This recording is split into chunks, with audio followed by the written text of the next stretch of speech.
Okay? I love you. I cherish you.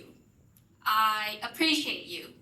How many of you have said that or anything equivalent to someone you care about this week? Whether it's your family, your friends, or maybe your love partner, if you have one. Please raise your hand. Okay? A lot of you. That's unexpected. For those who didn't raise their hands, no judgment, but why not? Is it too hard, too awkward, or does it just feel unnecessary?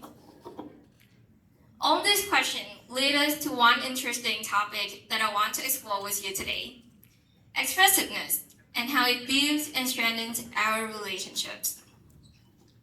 Let me first tell you a story of mine. When I was in 5th grade, I participated in the summer camp, and one of the required activities was to call a parent and say, "I love you" to them. Sounds super easy, right? And yeah, this was me. Oh, I don't have a cell phone. Oh, I don't remember my parents' numbers. Which of course I did. Everyone did. I cried, I screamed, I used silent treatment, only to avoid saying "I love you." Not because I didn't love my parents. I did. I just simply couldn't get those 3 words out. But then I looked around and realized I was not alone. Like, not at all. The other kids struggled too. And that was also when I began to sense that the difficulty of expressing love or even just emotions was not a me problem, but rather a we problem that many of us were quietly facing. Now, before diving deeper into all the aspects surrounding expressiveness, I believe there is something important we should first agree on. What does it actually mean to be expressive? The Cambridge Dictionary says it's about showing what someone thinks or feels, and Merriam-Webster put it as effectively conveying meaning or feeling. Think about that for a second. Let's be honest, it's still kind of vague, right? So for the sake of clarity, I would like first to have a shared understanding, starting from my own definition.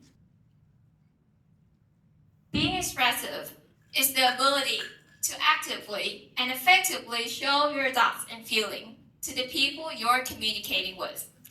So active, effective, emotional, and most often spoken or written. Those are the keywords that I want you to keep in mind before we go any further. Being expressive is hard, like really hard.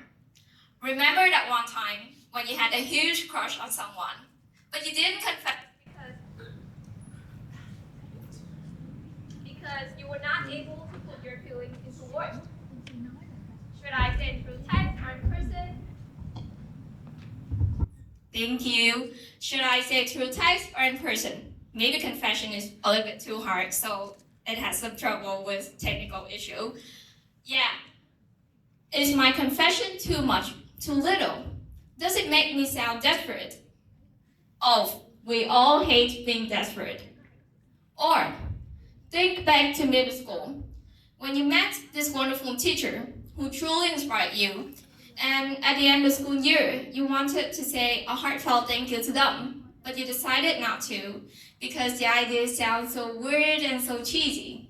Yeah, we hate being cheesy too. But why is it so difficult? I mean, being expressive. Well, there are many reasons for this, but one of the biggest, I believe, lies in our upbringing. Like many other personal traits, the way we communicate our thoughts and feelings is passed down from our parents. As children, we learn by imitating. If love wasn't explicitly shown in our family, verbally or physically, we wouldn't know how to do it ourselves. This generational inexpressiveness often stems from certain child-rearing beliefs that being outwardly affectionate would spoil the child, making them clinchy and fragile. In Vietnamese, we even have this saying, thương cha roi cha vợ, ghét cha ngọt cha bụi, spat a rod, spoil the child. So it's no surprise that being expressive feels unnatural now, because it was unnatural in the environment we were raised in, and a trait shaped over years will often take years of effort to break. But then comes the question, if being expressive is so difficult, so uncomfortable, why even bother?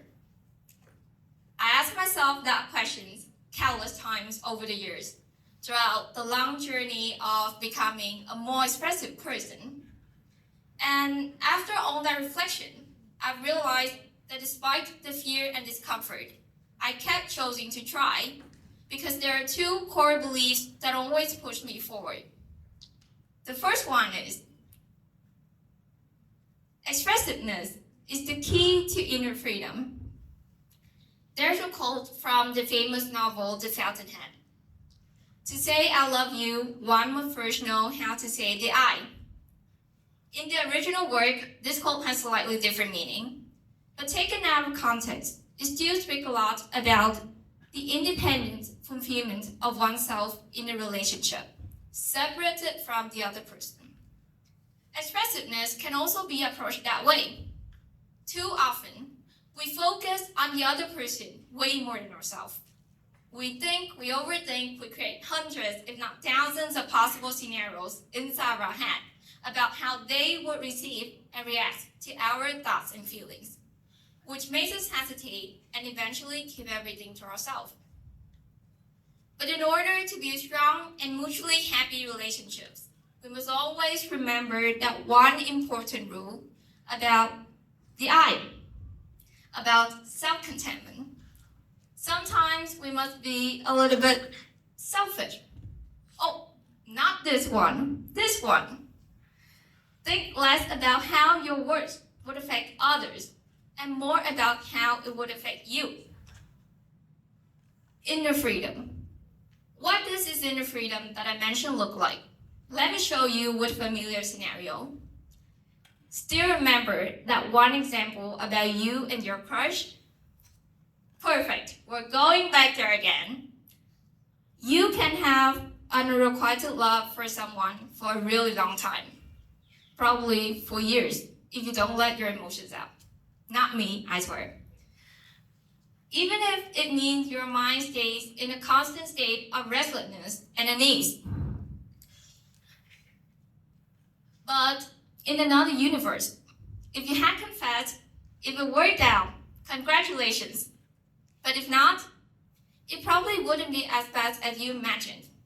You might feel sad or disappointed at first, but in most cases, you will soon move on with your life and no longer be haunted by all of the what ifs. And that is how we give ourselves inner freedom. The relief of not having to deny or suppress what's really inside us. Now, you know that expressiveness benefits you, but what about the other person? Does your expressiveness positively affect them too? Well, the short answer is yes, it does, which is why we have the second belief, that bringing out the inner you inspires others to do just the same.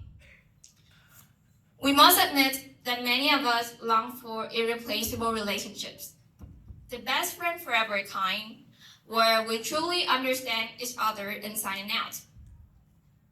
But connections like that don't magically happen. They grow only through vulnerability. When we let our guard down and allow others to step into our authentic world. Expressiveness is the key to unlock that vulnerability, and yet it is also what we fear. And because it is the very same thing that we're all scared of, your simple act of speaking your mind and heart sparks the strongest and the most inspiring courage in others to do the same. Let me tell you an example. Birthday wishes. I still remember my birthday in 7th grade.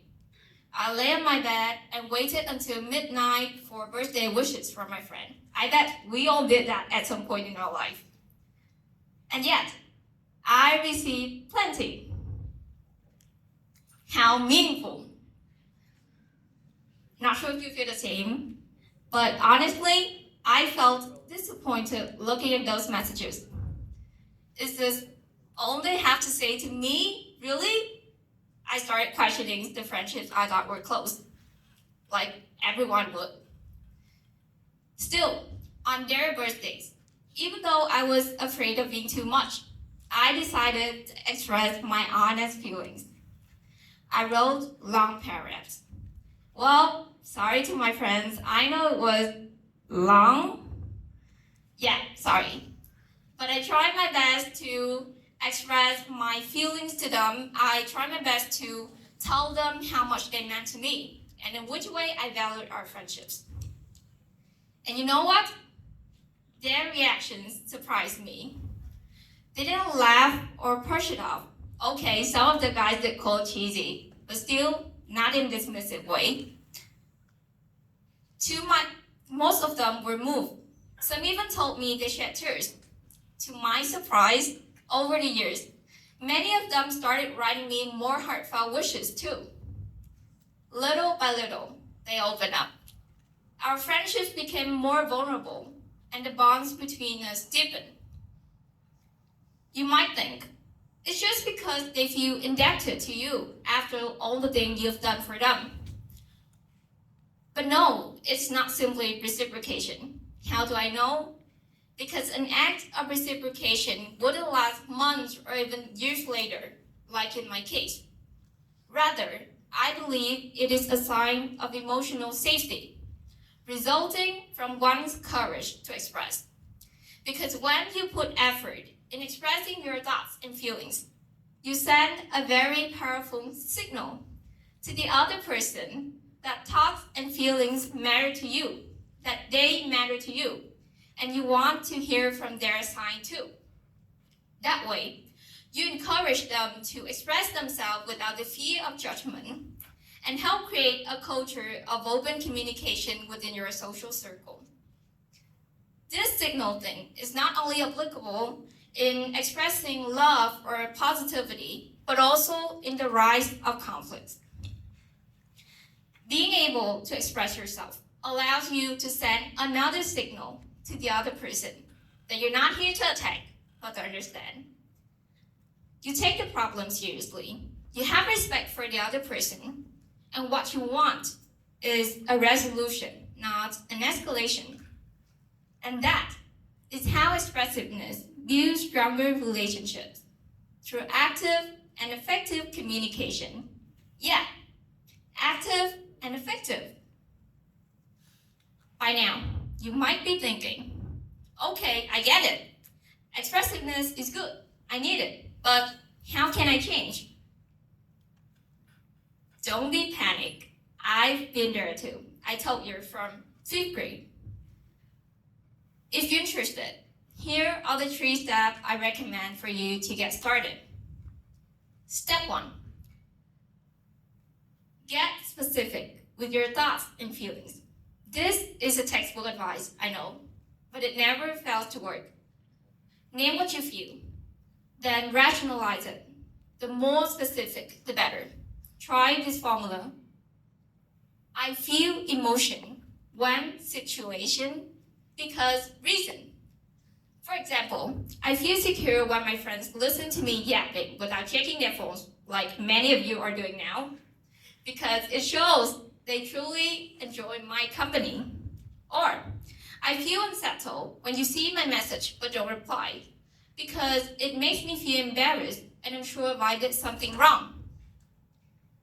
In this preparation stage, avoid overgeneralized expressions, because when you're unclear with yourself, you won't be able to express themselves with others. Step 2. Find your courage. If there's one thing I want you to do after leaving this room tonight, it is to ask yourself this question. Why do I want or need to be more expressive? think about the benefits, think about the consequences of not saying. My why, as I shared. I seek inner freedom, and I know my expressiveness can inspire others. Your why can be different or similar to mine. That's okay. But it has to be specific. The more specific you are with your why, the stronger your courage will become whenever you feel hesitant to speak your mind. And finally, the last step and the most important one, pay close attention. Yeah, simple enough, just do it. All the preparation wouldn't matter if you don't take the actual action. Do it once, and your courage will start accumulating because you will see for yourself the real impact of your expressiveness. Remember, expressiveness doesn't have to be grand. Sometimes just one humble but courageous step forward can take you miles in your relationships. Thank you.